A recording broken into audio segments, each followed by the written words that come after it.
Elle a préparé un festin pour une famille qui ne viendra jamais. 8 jours sont passés. Hawa ne dit rien, mais son visage parle à sa place.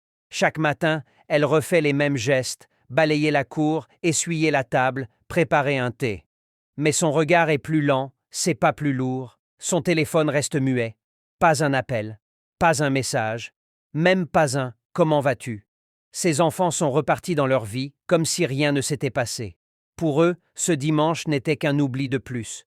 Pour elle, il reste comme une blessure qui ne guérit pas.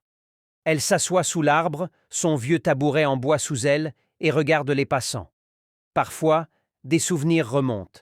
Elle revoit ses enfants courir dans la cour, réclamer à manger, lui sourire à pleines dents. Elle pense aux sacrifices, aux nuits sans sommeil, aux habits qu'elle s'est privée d'acheter pour payer leurs études. Aujourd'hui, elle se demande si tout cela a compté. Un jour, un petit garçon du voisinage entre timidement. Il lui dit « Mamie, tu vas bien ?» Ce simple mot la touche. Elle sourit doucement, l'invite à s'asseoir, lui donne un fruit. Il mange en silence. C'est peut-être le seul sourire qu'elle a eu cette semaine.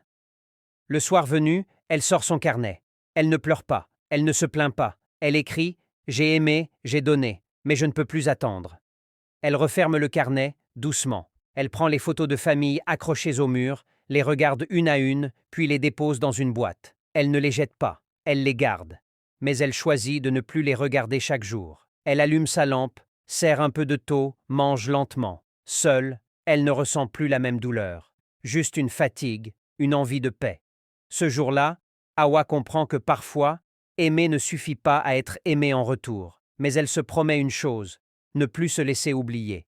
Tu veux une autre histoire vraie? Mets en commentaire « Je veux » pour ne pas rater les prochaines histoires.